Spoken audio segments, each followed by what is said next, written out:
पंचम अध्याय में सूत जी ने इस सब भक्तों के विषय में इनके पुनर्जन्म की चर्चा कथा का वर्णन किया है, प्रसाद का महात्म बताया है।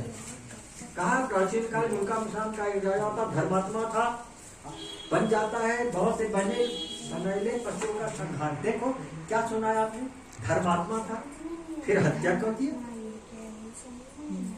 तो धर्मात्मा राजा बन जाता है, हत्या किया तो हत्यारा हो गया, पाप लग गया। पाप कहाँ छा जाता है, करनी का फल मिलता है विवेक में। परमात्मा कोई हंटर लेके नहीं मारता है, करंट छुड़ाता है, बुद्धि बदल देता है और आप ऐसे मर जाएंगे कर कर खोटे कर।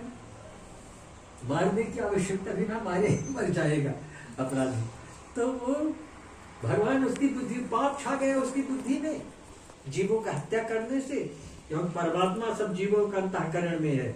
ना होता चिड़िया 100 किलोमीटर 1000 किलोमीटर से भी दूर आती हैं।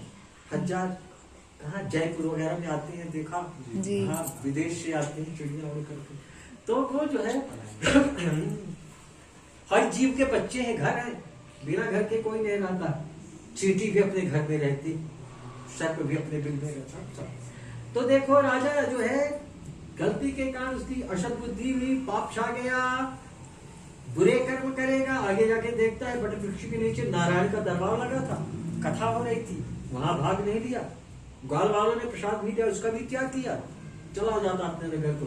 भगवान ने अहंकार देख करके और रुष्ट हो गए, उसको दंड देंगे। राजा हमको कोई बोल भी नहीं सकता, रोक भी नहीं सकता, इसको नहीं रोकेगा प्रभु तो पतन हो जाएगा, गर्त में गिर जाएगा। और परमात्मा सबका पिता है, गार्जियन मालिक है। भगवान ने अपने शक्ति का दिग्दर्शन कराया, नगर को आपदग्रस्त कर दिया, सब अचेत बेहोश अवस्था में पाया।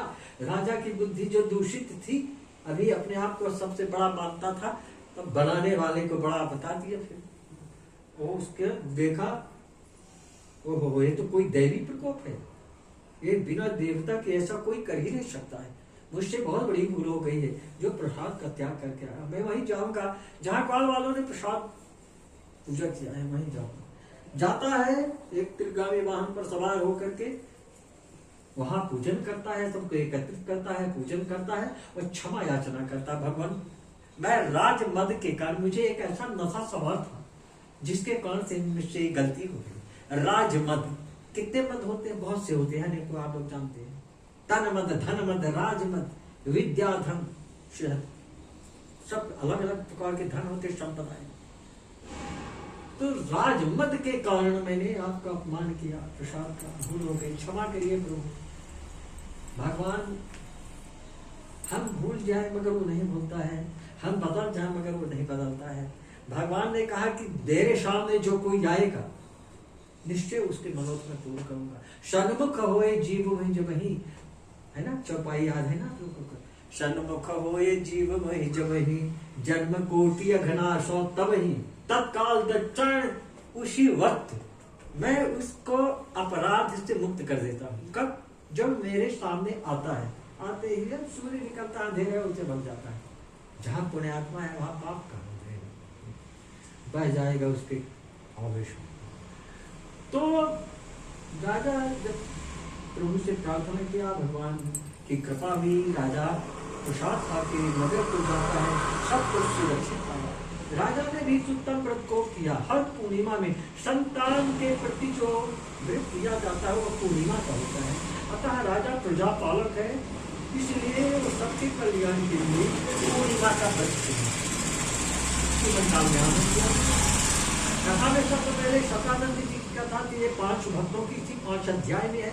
सूत जी आप लोग भी ध्यान दीजिए, इस कथा का ये सारांश 2 शब्दों में कहा कि ये देखो कथा में 5 अध्याय में सूत जी कथावाचक थे ना, बोलने वाले।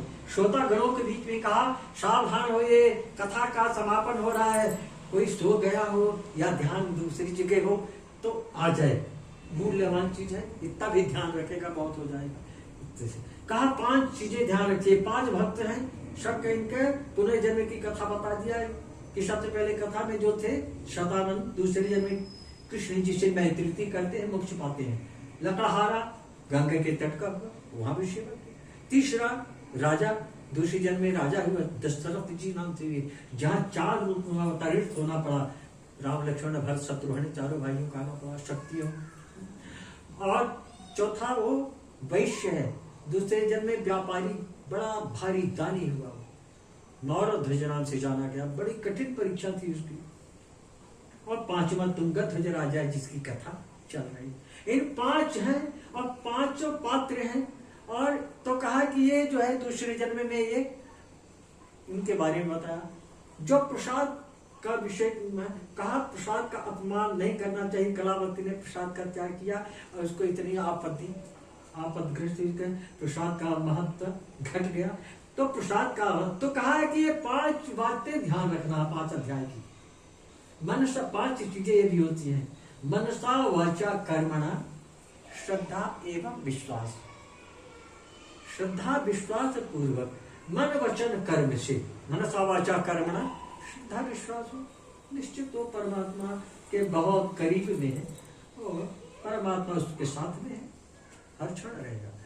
तो इस प्रकार से कोई भी मनुष्य मन वचन कर्म से श्रद्धा विश्वास पूर्वक इस कथा का श्रवण करेगा, मनन करेगा, मनन चिंतन, मनन करेगा, चिंतन करेगा, याद करेगा, गुणों का बखान करेगा, बिस्तर में पड़ा भी रहेगा और याद करेगा तो भी भगवान इसकी मदद करेंगे। सत्यनारायण स्वामी इतने दयालु हैं, उनका स्मरण, जिसका नाम स्मरण करने से, गुण का बखान करने से सारे पापों से मुक्त हो करके मनोरथ को प्राप्त करता है, उसका नाम पुरुषोत्तम नारायण भगवान है, सत्यनारायण भगवान, लक्ष्मी नारायण भगवान। तो कहा इससे सरल कोई दूसरा उपाय नहीं है। इस पुराणे रेवाखंडे श्री सत्यनारायण कथा 5वां अध्याय। बोलिए श्री सत्यनारायण।